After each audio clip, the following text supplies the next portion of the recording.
to AP Chem. We are going to cover Unit 1.1 today, which is about stoichiometry. And I wanted to start out with explaining the big picture of the AP exam because that's the big picture of what I'm trying to prepare you for. So on the AP exam, there's two sections. One is multiple choice and one is free response questions or FRQ. And the test this year has become hybrid, which means that the multiple choice is all on the computer. You answer everything on there and you have scratch sheets of paper to work it out. And then the FRQ, the questions are on the computer, but you write in a booklet for your responses. So this is the instructions from the 2025 AP FRQ test. And I wanted to explain this so that you know what my expectations are for work. So it says for each question, show your work for each part in the space provided for that free part in the free response booklet. Examples and equations may be included in your responses where appropriate. For calculations, clearly show the method used and steps involved in arriving at your answers. You must show your work to receive credit for your answer. Pay attention to significant figures. And so when we do anything in my class, if it's math-based, we pretty much always show our work, always include units, and then round our answers to significant figures. And so that's what I'll do in any of my lessons. I'll be modeling for you exactly what I expect out of you to be able to show work and when it's okay not to show work and just to give an answer and when it's not okay. There's very few times that you don't have to show work, but some of the basics, they don't have to see you do basics. Like if you're doing a metric conversion, you don't have to show them how to do the metric conversion. We can do that in a calculator, but all the other stuff has to be shown. And so as I go through the notes, be sure that you're following my examples. And if you're leaving off units, you're going to lose tons of points from me, and you may not get credit for those questions on the AP exam. So our first unit is over moles and molar mass. And so this is a pretty basic concept that you should have learned in your high school chemistry class.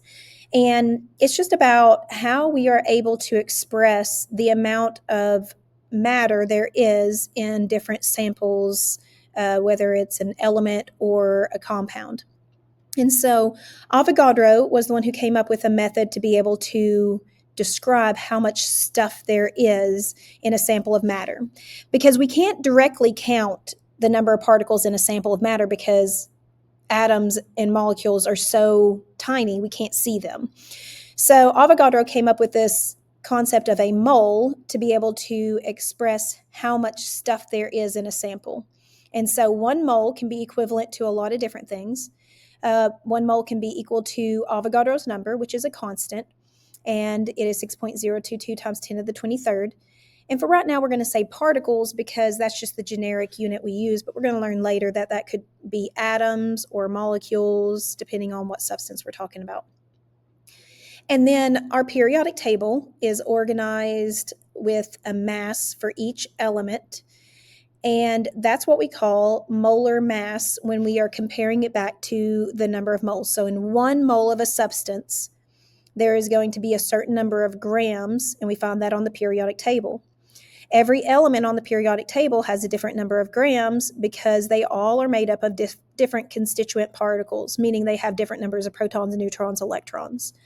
And so our number of moles will be 1 mole is equal to some number of grams, and that number is going to come from the periodic table if we're asked to find the mass of a compound. So that's what we're going to do in this example. This is a pretty basic problem where we're just figuring out what the mass of a compound is. AP expects you to have some basic understanding of chemical naming, and they do give you a lot of acid formulas, but it doesn't require you to know how to name acids. It just requires you to be able to recognize the chemical formula. Some of the other things like ionic and covalent compounds, they won't necessarily give you the chemical formula for those. So let's find the mass of sulfuric acid. So you're always going to have access to a periodic table anytime that you're in a chemistry class or a chemistry lab. And so we just have to know how to use that. So in this one, our chemical formula is H2SO4, which means that we have 2 H's. So we're going to do the mass of hydrogen times 2. We're going to do the mass of sulfur times 1. And then we're going to do the mass of oxygen times 4. Now, AP would never expect you to show any of this sort of work. This is something we do in the calculator, and it's a basic step that we do a lot because we do mole conversions almost every single lesson. But you have to understand how to figure out how many of each element exist in that chemical compound. And so then you're just going to do everything else in the calculator. So I'm going to take the mass of hydrogen, which on your guys' periodic table is 1.008 times 2, plus the mass of 1 sulfur, which on your periodic table is 32.06, and then plus the mass of 4 oxygens, which again I'm going to do 4 times the mass of oxygen, which on your periodic table is 16.00. And my total mass, which is what this question is actually asking me, comes out to 98.076, and that's going to be grams per mole. Now, typically we leave it written as the 98.076 grams is equivalent to 1 mole, but you also see it written in this format when we're talking about molar mass. Sometimes the AP exam will give it to you like that.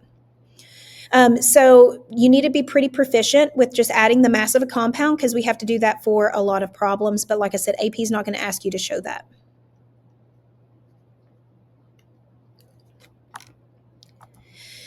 So going back to the concept of moles, so we do a lot of conversions. That is like a base language in chemistry. So stoichiometry, mole conversions is pretty much a part of every single conversion that we do.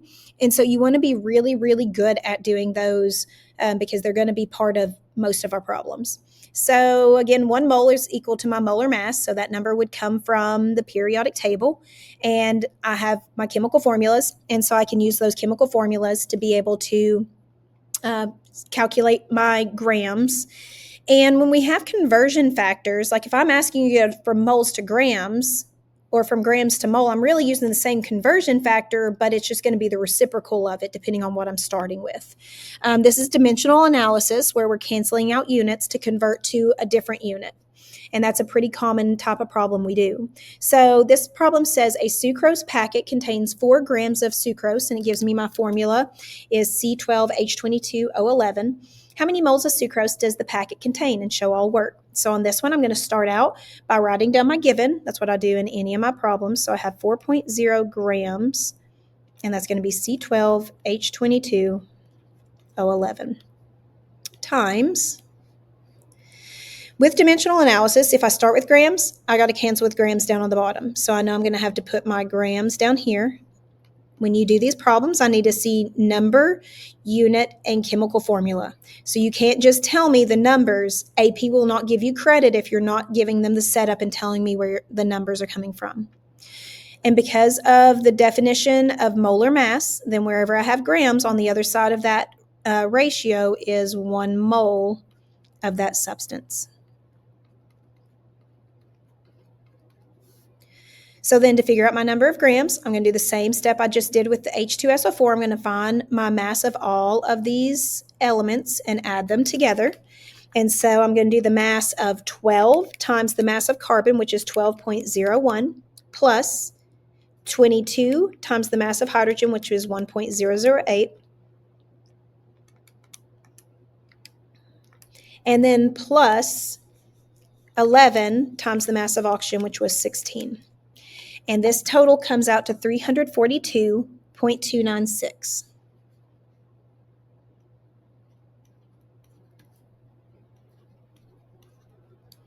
So now that I have all my information filled in, I can do the math. So in these ratios, if a number is on the top, then we're multiplied by that number. If the number is on the bottom, then you divide by it. So technically I'm saying 4 times 1. The 1 doesn't affect the answer. And then divided by 342.296. My number of sig figs comes from my given. So my given was 4.0, which is 2 sig figs. So my final answer also has to be rounded to 2 sig figs. You do not use anything within the ratio for your sig figs. It's always whatever your actual measurement is or the given in the problem. And so my answer comes out on my calculator to 0.0116857.924. We do not write all those digits. I only need 2 of them. So I'm going to write 0.0. These zeros are not significant. They are leading zeros and placeholders, but necessary for the number. And then the next digit, 1, is significant. And then I only need one more significant figure. Well, the answer on my calculator is 0.0116.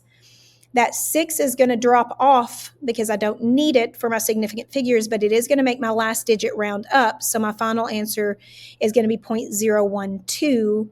And again, that's mole of C12H22O11.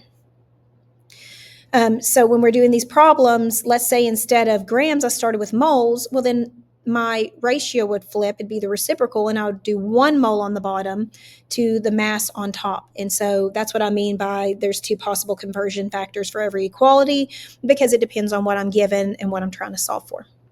Okay, so again, mole conversions are a pretty basic concept that we have to be able to do every single day in our classes. Avogadro's number was the other constant I mentioned a minute ago. And so in his number, it can be used to describe just how many particles are in a sample of matter. And it's based on moles again. And so we use different units depending on the sample of matter. So if it's just an element, we call that an atom. If it's a covalent compound where they're sharing electrons, we call that a molecule. If it is an ionic compound where they are transferring electrons, we call that formula units. So all of those things are used different to define the smallest particle within a sample of matter, but we use Avogadro's number with each of those because it is a constant. So this is how many molecules of water are in 4.25 moles of water. So again, I'm going to start with my given. So I'm given 4.25 moles. And the formula for water is just H2O.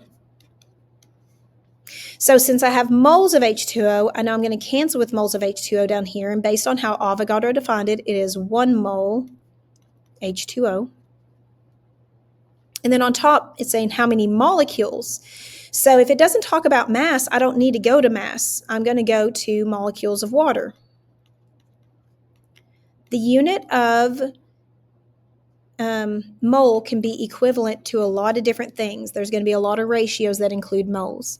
And anytime I write a weird unit in, whether it's molecules or atoms, formula units, then that's whenever I use that constant of Avogadro's number, which is 6.022 times 10 to the 23rd. So then mathematically, I'm going to do 4.25 times 6.022 times 10 to the 23rd divided by 1. Again, the 1 is not going to affect the answer, but mathematically, that's what's happening. You need to be sure that you are really comfy with putting exponents into a calculator because we have lots of very large and very small numbers that we have to include in our calculations. 4.25 has 3 significant figures, and so my final answer also has to have 3 significant figures. My calculator gives me 2.55935, so my 2 is significant. My 5 is significant. The next 5 is also significant, but the first digit I drop off is a 9, which is going to make my last digit that I keep round up. So it's going to be 2.56, and then times 10 to the 24th. That is a necessary part of the number. That's saying that after this decimal, if I change this into normal format instead of scientific notation, then it'd be 256. And then 22 more zeros. And so you cannot leave this off because it changes the value of the number. It changes that magnitude, so you must include it. And then my units molecules, there is no way to shorten it. It is what it is. And then H2O. Again, if I was given molecules to start with, then I would have put Avogadro's number on the bottom to cancel out the unit of molecules, and I would put 1 mole on top because this ratio can be used in 2 different ways. To abbreviate mole, it is MOL. That is the most you can abbreviate the word mole, and there is no abbreviation for molecules. You cannot shorten it. There is no abbreviation.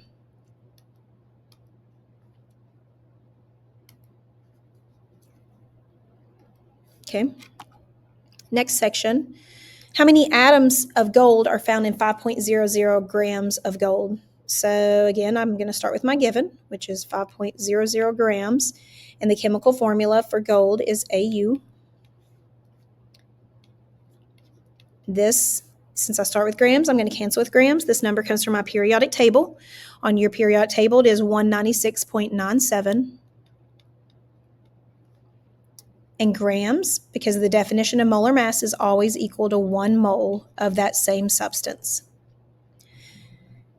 This problem is asking me for atoms, which means I'm not done. I don't stop my calculation. I just do another step. That's how dimensional analysis works. Sometimes dimensional analysis steps are one step. Sometimes they're two. Sometimes they're three. Sometimes they're more.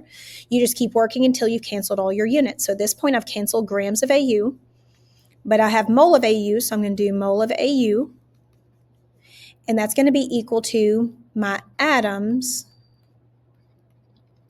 of AU. This is going to be 1. Because right now, until we have chemical formulas, it is always 1 mole. That's how Avogadro defined it. And then atoms is going to go with Avogadro's number, which I didn't really leave myself a lot of room, so I'm going to write it up here. So it's 6.022 times 10 to the 23rd. That is a constant. It should be right there, but I didn't leave myself enough room.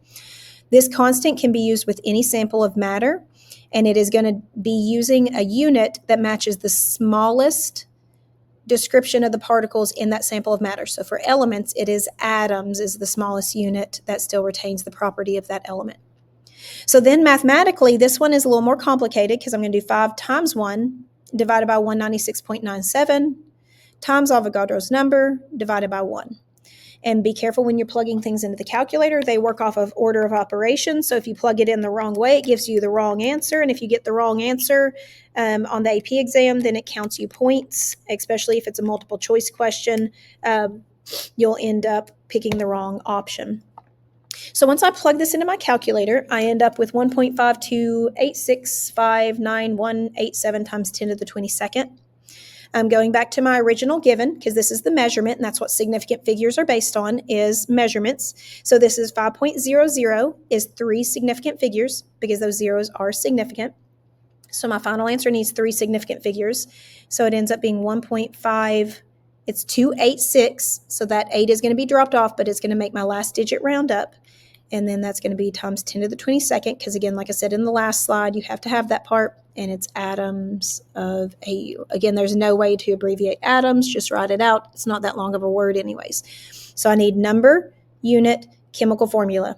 If you were taking a test and this was one of the questions and you left off all the units, then you would lose 1, 2, 3, 4, 5, 6, 7, 8, 9, 10, 11, 12 points from one question. You must include the units in chemistry. It is not pure math. The units matter.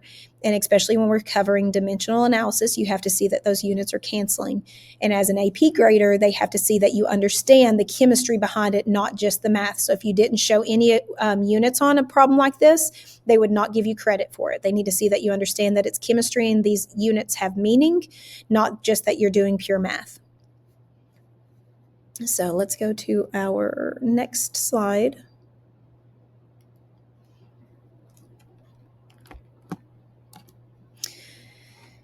So this one is a little bit different, and I don't think you would have done a problem like this in your regular chem class because this is going to involve a step different than what we've been doing. So this one tells you that you have 5 grams of dinitrogen tetroxide, which is a covalent compound because it has prefixes. AP will expect you to know some of those basic naming rules. So again, if you need to review some of that stuff, do that because you got to be able to recognize some of the basic names. And it gives me a compound, but then it's asking me to convert to atoms of nitrogen, but I don't have a chemical reaction. And so we solve it a little bit different. So as with always, we are going to start with our given. So I am given 5.00 grams. So dinitrogen means that there are 2 nitrogens. Tetroxide means that there are 4 oxygens. Di is the prefix for 2, and tetra is the prefix for 4. And so in these prefixes, they tell you how many of that element is present in that chemical formula. So go back and review some of that if you forget it. So then my first step is to get it into moles because moles is going to be my common unit. So on top, I'm going to do 1 mole of N2O4 over grams of N2O4 because I got to cancel grams with grams, and grams is always equal to 1 mole. I'm going to find my mass from the periodic table. So I'm going to do 2 times the mass of nitrogen, which is 14.01, plus 4 times the mass of oxygen, which is 16, and my total comes out to 92.02. I haven't really said this, but you don't need to round any of your masses from the periodic table. Just leave them as they are. So then I'm into moles, which is wonderful, but that's not what the problem asked for me to do. So then I'm going to do 1 mole on the bottom, to Avogadro's number on top, because I've eventually got to get to atoms. So I'm going to go to Avogadro's number. This is going to be molecules because it's a covalent compound. And anything that's covalent has prefixes, and anything that's covalent uses molecules because that's the smallest unit within the compound or the covalent compound that retains its identity. So you guys should have done stuff like this in regular chem. This should look like something that you've done. The next step is the thing that AP takes it one step further. So once I have all this, then I could calculate and know the number of molecules, but I don't know the number of atoms. So I'm going to go one more step. So on the bottom, for every one molecule, and I've ran out of room over here of N2O4, I look back at my chemical formula. For every total molecule of N2O4, there are 2 atoms of nitrogen and 4 atoms of oxygen. So every one molecule, I'm going to have 2 atoms of N. So like let's say that instead my chemical formula was H2O, then in every one molecule of H2O, there are 2 atoms of hydrogen and 1 atom of oxygen. That's these subscripts represent the number of atoms total present in a chemical compound. And so these steps, we're getting into molecules. This last step is different, and it's really just the ratio from the chemical formula. So for every one molecule of N2O4, then I have 2 atoms of nitrogen, and then I'm done. So now I can calculate, but there's a lot of steps this time. So I'm going to start with my given, which is 5 times 1, doesn't affect it, divided by 92.02 times Avogadro's number, divided by 1, again, that doesn't affect it, times 2, divided by 1,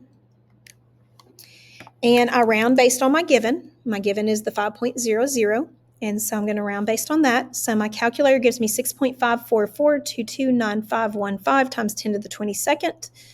I'm going to round that to 3 sig figs because of 5.00.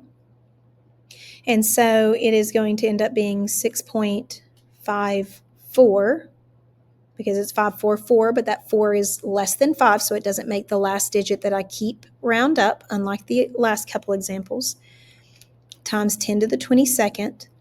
And then my final unit is atoms of N. And so this is something that AP does pretty often, where they give you a compound and they ask you to convert it into a different unit, but it's not from a chemical reaction. It's just saying based on the ratios within my chemical formula. And so you'll have a couple like this also that you'll have to work out throughout the year. And I think that is my last slide. Nope, we got a couple examples. So these are going to be AP style questions. And most of the time on my notes, I include some AP questions, whether they are multiple choice like this one, or whether they are FRQ questions. And it's so that you can see your expectations, because that's what we're building up to, is I'm trying to get you so that you can do well on the AP exam. And to do well on the AP exam, you have to understand both content and test-taking strategies. And so this question says a student has a 1 gram sample of each of the following compounds, NaCl, KBr, and KCl. Which of the following lists the samples in order of increasing number of moles in the sample? Well, to be able to figure out the number of moles, I have to know what the mass is of each of these compounds in order to compare those. So I'm just going to figure out the mass real quick for each of those compounds. So I'm going to do the mass of Na, which is 22.99, plus the mass of Cl, which is 35.45. It gives me that the mass of NaCl is 58.44. KBr, I'm going to do the same thing. So the mass of K is 39.1 plus Br is 79.90.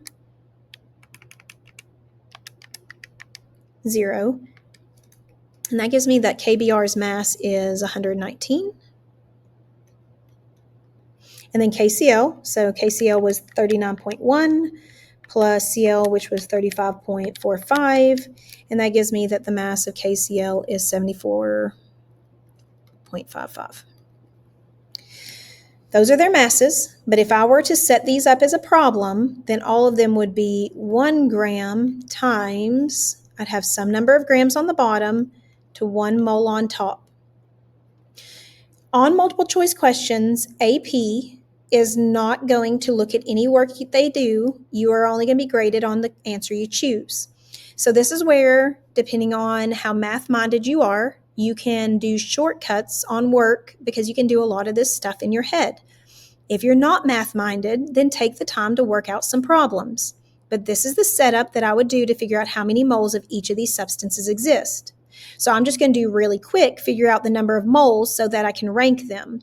So I'd have 1 gram times 1 mole, and I'm going to do NaCl first. So I'm going to do 1 times 1 divided by 58.44, and that gives me 0.017. I'm not going to worry about sig figs on this question because I'm really just trying to get some general numbers to rank them.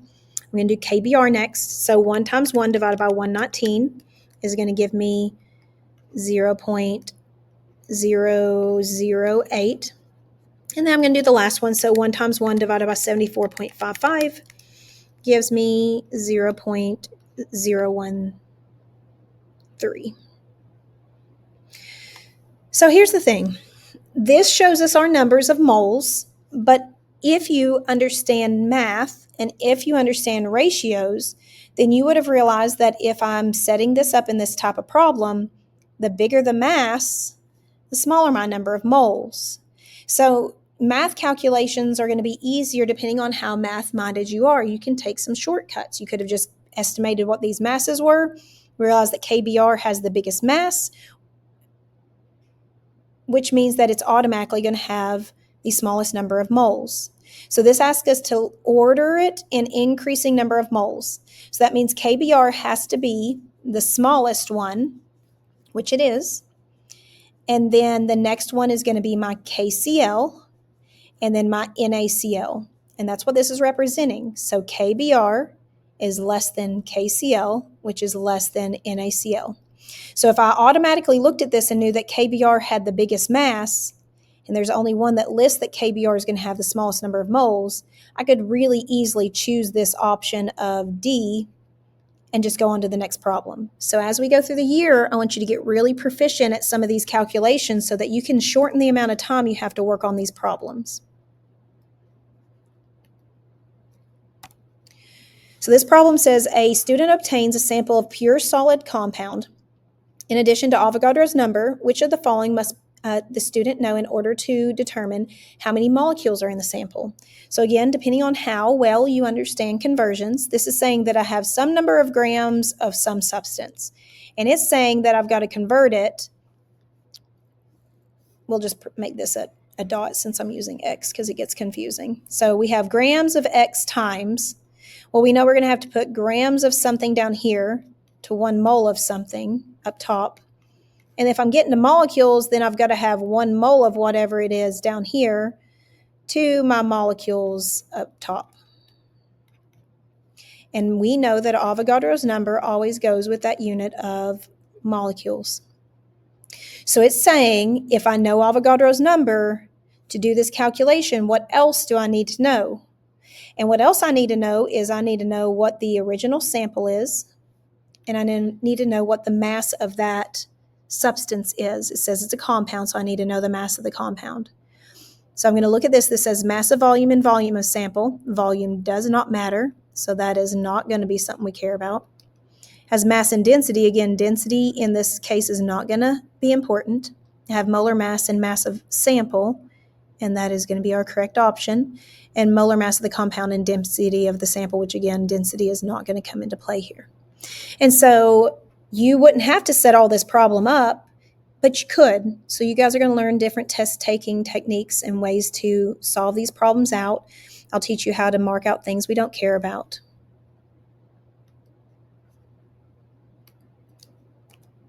And that's it.